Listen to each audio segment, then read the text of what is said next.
Chris Ransom of Draft Utopia here. Today we're going to watch Wake Forest safety Jessie Bates III. Jeremiah talked about him last week, and he's got 3 games against Florida State, Clemson, and Texas A&M, where we're going to take a look at his tape. So we'll start with Jessie Bates versus Florida State. Enjoy. So we're watching Jessie Bates here, and his first play, just a good defensive effort. And then second play, he'll make a nice tackle, wrap up in slow motion. So, I mean, that was a nice play, but I think most of the tape where he struggles is actually the later tape, which we're not going to get as much time to watch, versus Clemson and Texas A&M in the bowl game. But I really like what Jessie Bates brings to the table on tape, and some of the qualities he brings as far as coverage and technique go, the versatility. That's just a nice hit to break up the pass there by Bates. It's hard to see because I got it all rolling in slow motion, but 3 on Wake Forest is Jessie Bates, and he really does a nice job on that play. This play, he has trouble keeping up with Akers. What have you seen from Bates so far, Joey? Well, on this last play, it was just he took a bad angle. There was nothing really other than that. I like the way he throws the ball, but you have to take the angles into consideration, and he doesn't take great ones. That was a much better angle. Maybe he hit the right pressure point too, but that looked like a lot better. And that, I don't know. That was a poor angle. He made the tackle, but he was off to the side. So that was an issue there.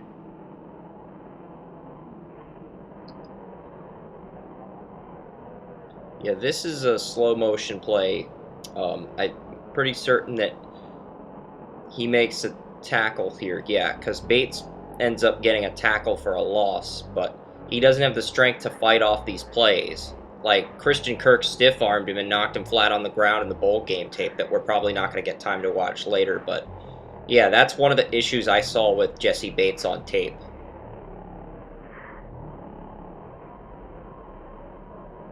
Yeah, he made a nice play there. He went through and he clogged the lane, stayed in front of the hooker.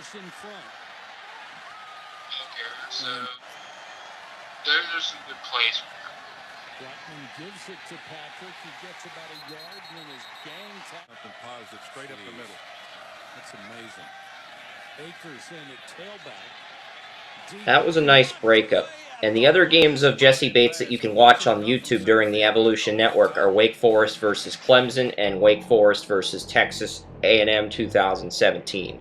So those are the other 2 games you can watch that are up on YouTube if you want to after when we go live at 6, because I know you're probably going to watch a little bit more tape on this player, because there are some good plays, but there's also some things he needs to clean up as far as technique goes.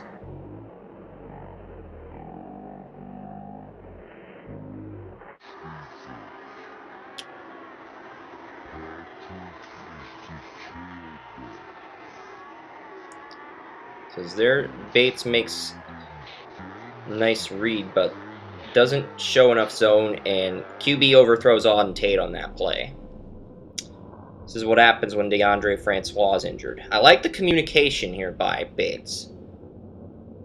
And yeah, I did put this play on max slow motion, that's why. Because it was a nice play. This was actually a really good read, good play recognition. He sees where Akers is going with his eyes, and he's really trying to navigate this play, and it's a good result. You wish he took a better angle, but he does make the tackle here. Yeah, he really needs to work on his strength, like you said earlier. Just that hit just turned him backward. Yeah. I mean, it's good that he made the tackle, but he's got to make tackles like this without his teammates going to bat for him in the NFL. That's an adjustment he's going to have to make. And that's just going to come with gaining strength, because he's getting hit and he's getting knocked back. Yeah, it's like... It's not good that he got knocked back 5 yards. Yes, he did make the tackle. Yes, you could say it was for a loss, but he got knocked back and bullied around on that play. So, that's something he'll have to clean up.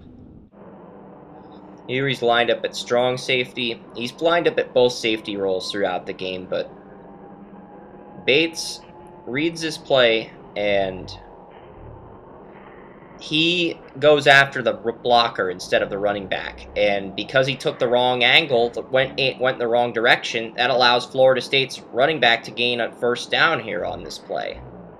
I mean, that's the difference between giving up easy yards. If he had made the right read, that would have been a tackle for a loss. But because he made the wrong read, it results in a first down.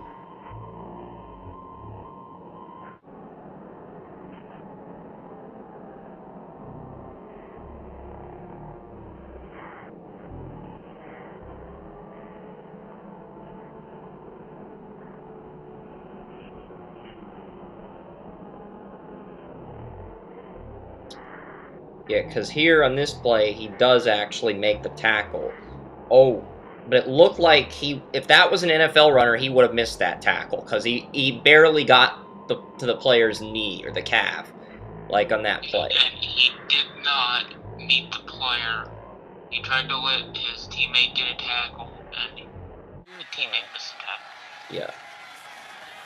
Akers will get it again. Cuts to the outside, looking for a block. Can't get one. I think that was Ejiofor, the pass rusher for Wake Forest, 53. But yeah, Bates, he's got to do a better job with some of these reads and some of these plays.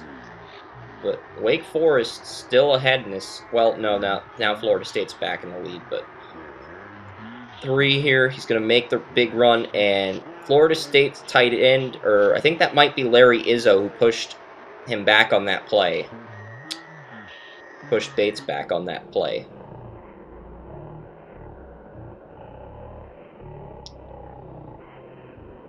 Yeah, some of the angles this guy takes in coverage are remarkable, but some of the angles he takes on running plays are just absolutely brutal to watch. And I like that he's going and he waits for the right time to pinpoint that hit, but he missed the tackle. He forces him out of bounds, but he missed the tackle.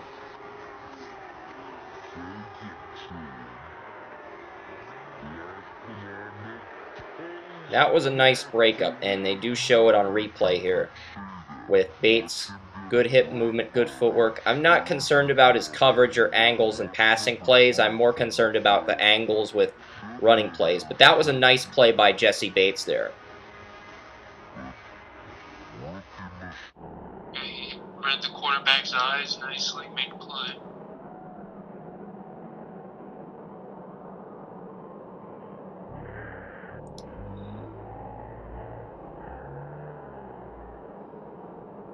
Yeah, there he hurdles over a defender and tries to make the tackle, but that was just a nice dive by 9.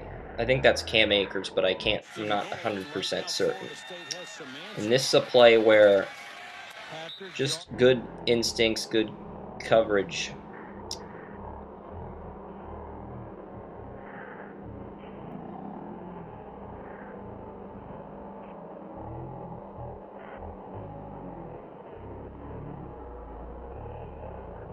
Yeah, the first tape is 12 minutes and 28 seconds. We're at the 8:47 mark, but the first thing of tape is like 12 minutes and 28 seconds. So after that, I am going to call into the Evolution Network, and I will finish the other 2 game tapes of Jessie Bates solo before I upload this later tonight. And I will have a link to the Evolution Network in the description below on our YouTube channel. But 3rd and goal here, and its teammates really come up with a nice stop here. On to the 4th quarter, and this game is very close. This was a big play by Wake Forest, which is why it's in slow motion, but yeah, there's a nice run there. And I believe that's Bates who's coming in charging to make the tackle. Yep, 3 on Wake Forest. Yes, so he makes up for a missed tackle by Ejiofor, but 14 power bombed Bates and Florida State's running back. So He did a good job of closing off the running lane and making the Got to throw a post route down the middle. runner backtrack. Rips this Yep. one to the sideline and there the teammate made the tackle, but he got there just in case his teammate missed the tackle.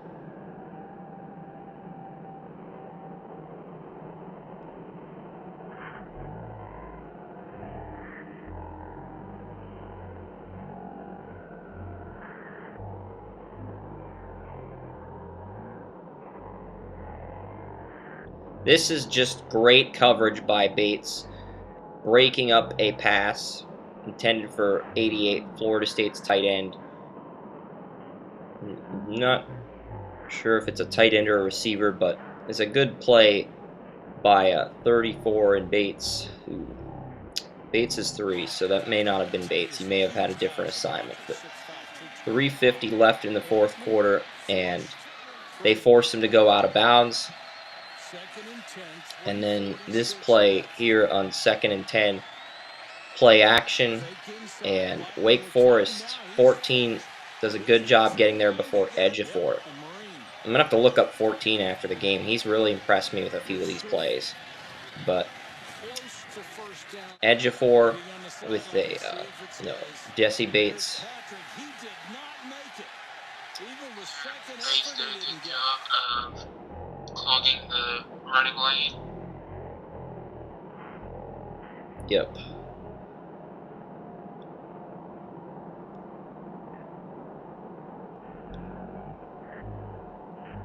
This might. The issue with Bates seems to be his strength. Yeah, that is the big issue I noticed as well, because like Kirk stiff-armed him and knocked him to the ground on a play, which I'll get to later tonight as we go over Jessie Bates in depth. And there's a clutch play by Auden Tate, so that's Jessie Bates versus Florida State. Alright, so Joseph Potter is about to go live on the Evolution Network, but I'm watching a little bit of Jessie Bates versus Clemson first, and Bates misses an easy tackle intended for Hunter Renfrow that he should have executed. And this play lines up as free safety and really doesn't do much on that play. This play, Jessie Bates is that's a nice tackle. Edge versus this Clemson offense. Here we've got Bates, and this is just a good wrap up by Bates here. That's 4th best in the country. You are unmuted. This time it's Adam Choice. I'm not sure who else is on the call. Bryant Just keeps and possibly turn it over. That has not been the Wake case Forest for safety Kelly Jessie Bryant Bates. thus far on the This season. was one of John Butt's guys, and Jeremiah talked about him last week all across draft Twitter in the draft universe. A lot of people in the draft community kept talking about him last week too, so I figured since we couldn't find tape of John's other guy, Richie James, let's go and get some tape on Jessie Bates III. And he does do some good things on tape, but he also has some issues he needs to correct here. And obviously, this is my co-host for the evening, Mr. Chris Ransom. Yep. Just jumping right in there, getting right to it, and to boss this thing out. And so, the big thing here that Right. Certainly a different quarterback now. He sees the receiver, delivers with accuracy. Watching is, 1st and 10, Bryant. we were just Swing it out into the flat. Versus Florida State, and I'm watching it as tape versus Clemson now too, and some of the things I'm noticing is when Deion Kane caught a pass, he was literally dragging Jessie Bates like he was the dog in the Stanley Steamer commercials. Literally dragging him, and that's not good if you're a prospect. yeah, and the thing about this is that he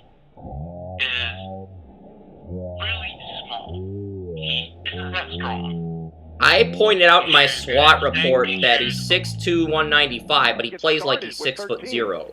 Even though he's 6'2", 195, he plays like he's 6'0". Haven't you noticed that he's kind of lanky? For the Wolverines at quarterback Yeah, tonight. he has Come no to the strength. near side on 3rd and 4. And that is a huge issue on the NFL level. Right. He was having trouble tackling just a smaller running back.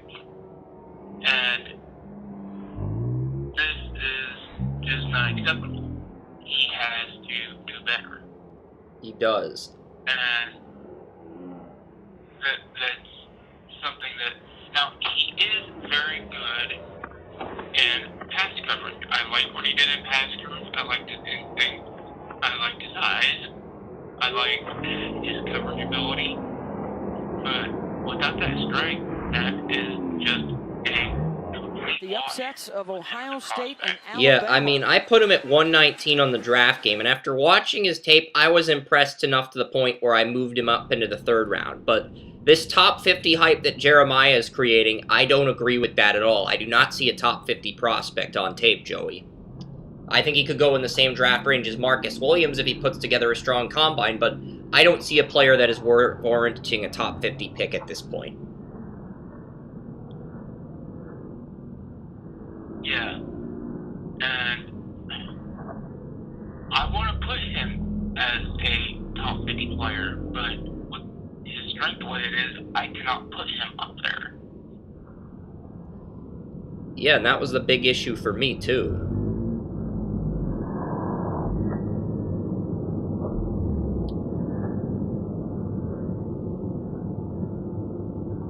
You thought the Florida State tape was bad. You should have seen the Clemson tape that I'm watching. It is way worse. There was a play where Kelly Bryant broke a tackle from Jessie Bates, which goes back to the lack of strength as the big issue.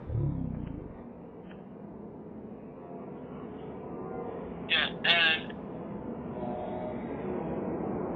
it's sad because the guy has so much promise as a coverage back. Yeah. I love how he is as a coverage back. But he's just not running it as a back against the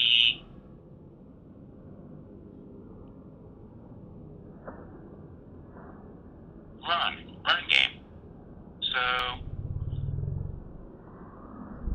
now I want you guys are watching film. You know, when you watch this guy play, I want you to watch his head movement. Because that's a big area where I think you'll see where his strengths lie. He's very good at eyeing a quarterback. He's good at eyeing Eyeing the receivers. receiver. And he's very good at working knowing when to turn his head in coverage, when manning up, and he knows how to read the quarterback when in zone coverage. Yeah. So I think there's where his strengths lie. Yeah, as far as strengths goes on the SWAT report, I looked at coverage mainly and the versatility to play either safety role or a nickel corner. I think those are probably his two biggest strengths. That, his coverage, the way he uses his eyes, hip movement, and passing plays. I think those are the big strengths. And I will get to that at the end of the video. I'll look up the what I put down for strengths, weaknesses, and you can tell me what you agree and disagree with. And then we can talk about those things. But I just look for the coverage as the biggest strength with this guy on tape. And I think if you draft him in the 2nd or 3rd round, you can, but you must. You must put him on a team where he can sit for a year. A team like Atlanta, where he'd sit behind Ricardo Allen for a year. A team like New England, where he'd sit behind McCourty or Chung for a year while their contract runs out. A team like Green Bay. A team like Kansas City, where he'd be a depth player behind Eric Berry, Ron Parker, Sorensen, but he'd learn the system. He'd learn the environment. He'd learn the culture. That's the kind of fit Jessie Bates needs to go to for him to have any success at the next level. Yeah, and I don't even think that he would need to fit I think would be good for him. But I think he just needs to hit the weight room. He needs to learn how to put on muscle. Yeah, he's going to have to hit the weight room, and he's going to have to go to a situation where he has to fight to win the starting job.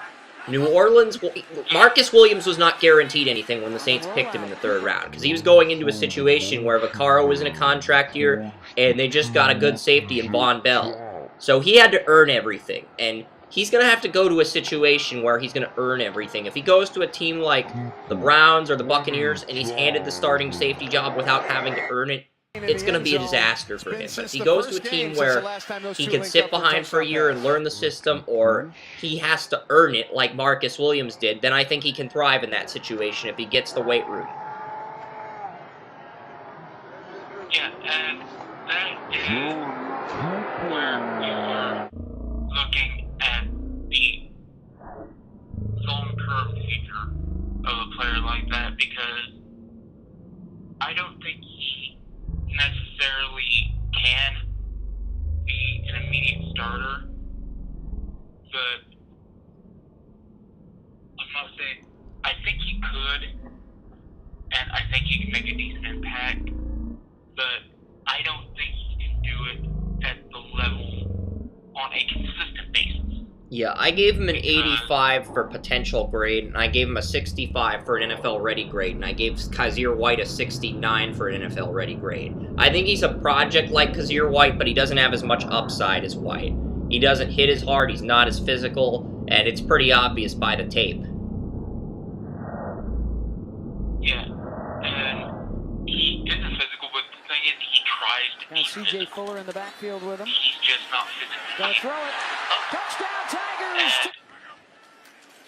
You know, going back to his Yeah, the nice catch is made by Amari Rogers. Of course, one of the big... pass, he was runner for the ACC Defensive Rookie of the Year award in 2016. Led the ACC in interception, return yards. He had 100 total tackles in 2016, too. 70 solo, 30 assisted, so he was a tackling machine his first year, too. Yeah, and he has really just gone, and he went from 100 tackles in 2016 to 72 in 2017. So he has regressed in that fact, but he has, over the last year, 9 breakups and 2 forced fumbles. Yeah. So... And the thing you have to remember is he's raw. This guy's a sophomore redshirt, so he's raw to a degree. He's not as polished as Malik Hooker was coming out of Ohio State. He is raw to a degree. I think has a really bright future. I think he probably would have been one of these players that would have benefited from going back to school. Yeah, he's probably a player who, if he had gone back to school, he would have been in the day 2 conversation, but since this safety class is so thin after the top 5 safeties, you've got Derwin James, Deshaun Elliott, Ronnie Harrison, and then you've got the other 2 safeties I have round 2 grades on, Kyzir White and Justin Reed. After those 5 safeties, it's a very thin group. And right now I have this guy and Jordan White out of Pittsburgh tied for the top 3rd round safety. This guy's clean off the field, Whitehead isn't. And I think that's what gives Jessie Bates the advantage. Now, I think White's a more physical player. He can make more tackles, make more hard hits. But I think this guy is probably cleaner off the field, if I had to say, from observation. Yeah, and from my observation, I think he has more upside as a pro.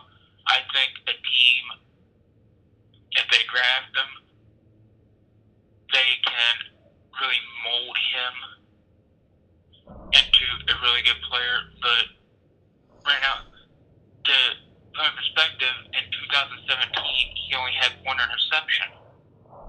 He did a really nice job. I mean, he had games with Florida State, 2 pass deflections.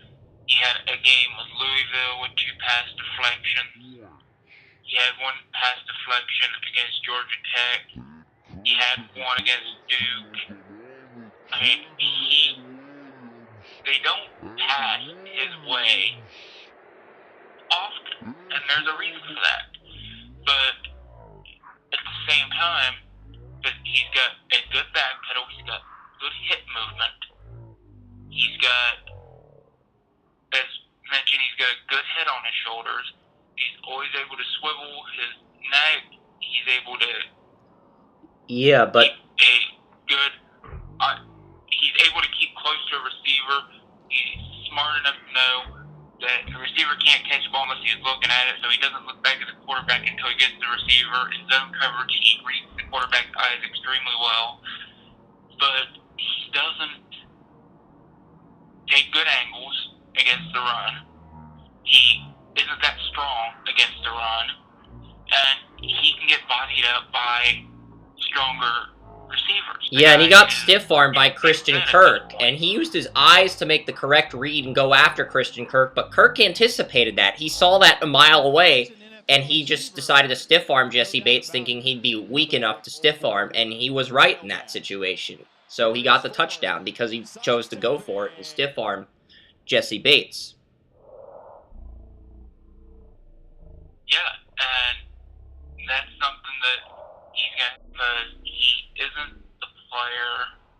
He's a player I see that could be a great player, but he's also a player that I see needs a lot of work in several areas. So I'm kind of torn. I am too. I'm torn as far as different areas he could excel in, different things like that, because he does a lot of good things on tape. When you watch the tape, it really does speak for itself. So that's something you've got to take into consideration when watching Jessie Bates, because there's a lot of plays where he'll make the right read and coverage, he just won't execute the tackle properly. He won't wrap up the tackle properly. And it feels like he's really dependent on his coverage. And that's the thing with him. He could be a great cover safety. And you can't be one-dimensional in the NFL. And that's what I'm thinking. That's what really is worrying me at the moment. Because he is, at this point, as you stated, very one-dimensional. But at the same time, I think if nothing else, I would take him. We could take him potentially as a late second, early third round pick and use him as a strict free safety. And that is something that you can't say enough, especially if you're, I'm going to use the Browns for an example because I know a lot about their roster. They have Peppers they're using him as a free safety. He's a strong safety. So they would have a good, strong safety to put in the box, and so they can move him back to a more natural fit and go with Jessie Bates as a free safety, and they wouldn't have to put Bates in the box. They would be able to use him as that natural center fielder where he wouldn't be exposed as much. But at the same time, if you go to a team that has a tendency to use their safeties in tandem, where both could either be a free safety or a strong safety depending on the scheme or the play, the formation, so on and so forth, then Bates would have to sit because he would have to get that strength up because he cannot play strong safety in the NFL. He's a strict free safety.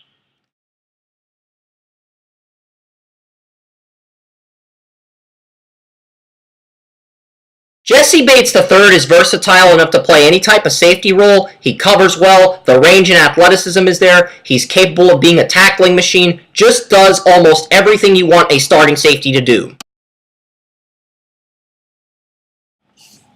Jessie Bates III looks smaller than his actual height, in weight, 6'2", 195, appears too lanky. This guy misses tackles at times, even though he's sound from coverage. He got stiff-armed by Kirk. You want to see him hit harder, too. This guy looks like he has 4.5 speed instead of 4.4 speed. He's going to struggle against fast receivers, and he's also going to struggle versus bigger targets.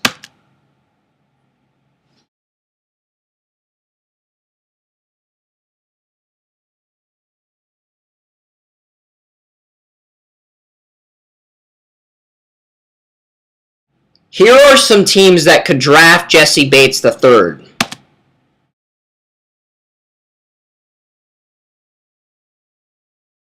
Threats and a pretty safe prospect.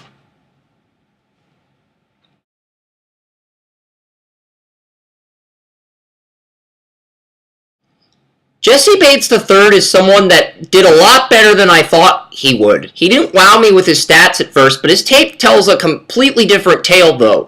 This guy's got second-round tape and fourth-round stats.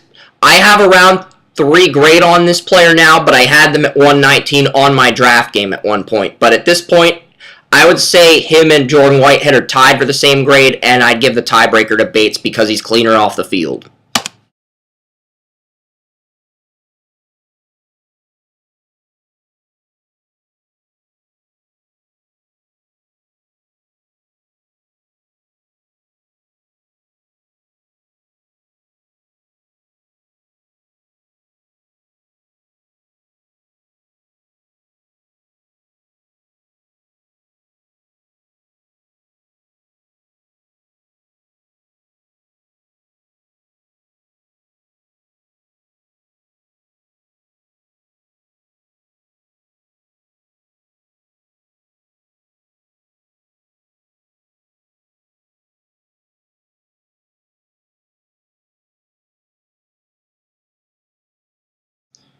For Joseph Potter's full thoughts on Wake Forest safety Jessie Bates III, tune in to the Evolution Network on TalkShoe.